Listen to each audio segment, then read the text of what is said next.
అదే RTV app వార్తల్ని క్షణాల్లో చదివే అవకాశం ఉంటుంది. ఒక న్యూస్ పేపర్, ఒక టెలివిజన్ ఛానల్ మీ చేతుల్లో ఎప్పుడూ ఉంటాయి.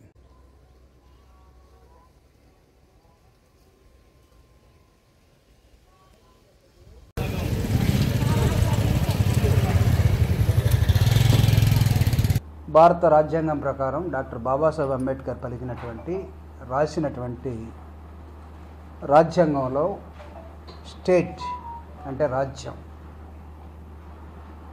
స్టేట్ దేనికి ఉండాలంటే ప్రజల్ని రక్షించడానికి ఉండాలి. కానీ స్టేటే ఒక గూండాలాగా, ఒక రౌడీలాగా, ఒక నియంతలాగా, దయచేసి నేను వాడే పదాలన్నీ కూడా చాలా జాగ్రత్తగా మీరు అవుట్పుట్లో తీసుకోవచ్చు. ఈ పేటకు నేనే రౌడీ అన్నట్లుగా సినిమా టైటిల్లో రాజ్యం ఆ విధంగా ప్రవర్తిస్తే రాజ్యానికి ఉన్నటువంటి హక్కులు ఏం కావాలి? This is the question now. Jupudi Prabhakar Rao from Ongole, as a party general secretary and spokesperson of the YSR Congress party. In the level of that, మానవ హక్కుల ఉల్లంఘన జరిగినప్పుడు, ప్రజా హక్కుల్ని హరించబడినప్పుడు, ప్రశ్నించాల్సినటువంటి గొంతులన్నీ మోగపోతే, భయపడిపోతే, what is the meaning of Indian constitution and the respect you are giving to the doctor Babasaheb Ambedkar రాజ్యాంగం. రాజ్యాంగాన్ని ఇప్పుడే మారుస్తున్నామని ఒక బ్యాచ్, తొంగల్లో తొక్కేస్తున్నాం ఒక బ్యాచ్, రాజ్యాంగాన్ని పాటించాల్సిన అవసరం లేదనే ఒక బ్యాచ్ తయారవుతున్న నేపథ్యంలో ఎప్పుడో ఒకప్పుడు ఒక రైటర్గా, ఒక సినిమా యాక్టర్గా,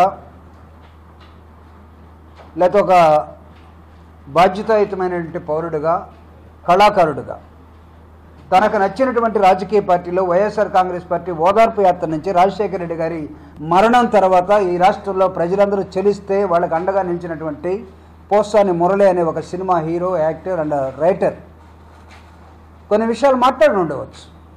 ఆయనేంటి రాష్ట్రం మొత్తం మాట్లాడింది, రాష్ట్రం ఏంటి దేశం మొత్తం మాట్లాడింది. అంతెందుకు చంద్రబాబు నాయుడు గారికి కోపం వస్తే మోడీ గారి మీద మాట్లాడలేదా? అమిత్ షా గారి మీద మాట్లాడలేదా? బీజేపీ మీద మాట్లాడలేదా? ఆర్ఎస్ఎస్ మీద మాట్లాడలేదా? మోడీ గారు చంద్రబాబు నాయుడు గారి మీద కేసు పెట్టారా? అర్ధరాత్రి వచ్చి అరెస్ట్ చేసాడా? కుయ్యోమర్రో అంటూ నేను ఇంకా రాజకీయాల్లో ఉండను, నాకు ఆరోగ్యం బాగలేదు, ఒకవేళ ఎప్పుడో ఏదన్నా మాట్లాడి ఉంటే క్షమించండి, నేను ఆపరేషన్ చేయించుకొని ఉన్నాను, నాకున్న వెర్రితోటి ఏదో మాట్లాడానని తనే స్వయంగా ప్రకటించాడు పోసాని మురళి గారు ఒకప్పుడు ప్రెస్ మీట్ పెట్టి. రీసెంట్గా ఆ వ్యక్తి మీద కక్షను ఎలా తీర్చుకోవాలి, ఫ్యాక్షన్ అంటే 2 గొడ్డళ్ళు, 2 కొడవళ్ళు, గడ్డపారలు, లేకపోతే ఇంకా అనేకమైన తీసుకొచ్చి ఏ సమయమైనా సరే ఇంట్లో పిల్లలున్నా ఆడవాళ్ళు ఉన్నా సరే మీ వాడిని మేము తీసుకెళ్ళిపోతాం, లేకపోతే నరికేస్తాం, రాకపోతే చంపేస్తాం. పాపం అతను బనీన్ వేసుకొని ఉన్నాడు, రాత్రుల్లో ట్యాబ్లెట్లు మింగాలట, ఇంకా ఎంఆర్ఐ టెస్ట్కి ఈరోజు వెళ్ళాలి, అంతకుముందు గొంతు ఆపరేషన్ చేయించుకున్నాడు. ఈజ్ ఎ పేషెంటే కాదు, సరెండర్ అయిపోయినటువంటి ఒక రైటర్ అతను. నా మాటలో చెప్పాలంటే సరెండర్ అయిపోయిన వ్యక్తిని కూడా రెడ్ బుక్లో రాసుకున్నామని చెప్పి ఎటుపోతున్నారు మీరు? భయభ్రాంతులకు గురి చేస్తే ఆగుతుందా ప్రజాస్వామ్యం? మీరు నిలవగలరా? ప్రజాస్వామ్యాన్ని మీరు వక్ర మార్గంలో నడిపి నిలవగలరా ఈ రాష్ట్రంలో?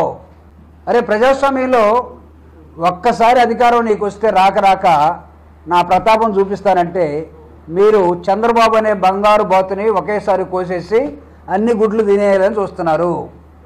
అది బంగారు బాతు, ఒకసారి ఓడిపోయినా మళ్ళీ గెలుస్తున్నాడు పాపం అతను. ఎన్టీ రామారావు గారి మీదే నిలబడి గెలుస్తానని చెప్పి సవాలు చేసి తర్వాత అతను కూతుర్ని పెళ్లి చేసుకొని ఎన్టీ రామారావు గారి డాక్టర్ని, మేడం గారిని పెళ్లి చేసుకొని పాపం ఆయన రాజకీయాల్లో పడతా లేస్తా వస్తూ ఉన్నాడు. అంతకుముందు పడి నేను లేస్తేనే ఒక చిన్న అధికారం వచ్చింది, మీరు ముగ్గురు కలిస్తేనే అది పెద్దదయింది. మీరు ముగ్గురు ఎప్పుడు దాకా ఉంటారో ఎప్పుడు దాకా పోతారో? ఎందుకు ఈ చెత్త అరెస్టులు? ఎవరిని మెప్పించడం కోసం? అరే ఒక కామన్ సిద్ధాంతం ఏముంటుందంటే సరెండర్ అయిపోయిన వాడిని ఎవరు ముట్టుకోరు. ఎందుకు పోలీసులు అత్యుత్సాహం? ఇద్దరు సివిల్ డ్రెస్లో, ఇద్దరు యూనిఫామ్లో. నిన్న ఆయన ఇంటికి వెళ్ళి 7:45కి నిన్ను అరెస్ట్ చేస్తున్నామని పోసాన్ని first of all YSR Congress party దీన్ని తీవ్రంగా ఖండిస్తూ ఉంది. ఇలాంటి అరెస్టుల్ని, ఇలాంటి అరెస్టుల ద్వారా భయభ్రాంతులు చేయాలని చూస్తే ఇక్కడ భయపడటానికి ఎవడు సిద్ధంగా లేడు. వైఎస్ఆర్ కాంగ్రెస్ పార్టీ కార్యకర్తలు కానీ, నాయకులు కానీ, అభిమానులు కానీ రేపటి నుంచి విసిరే సవాలుకి సమాధానాలు ఎత్తుక్కోవాలి. మీరు don't think that you are always permanent. ఇది ప్రజాస్వామ్యం. మేబీ టుడే యువర్స్, ఈరోజు మీది కావచ్చు, బట్ రేపు మీది కాకపోవచ్చు.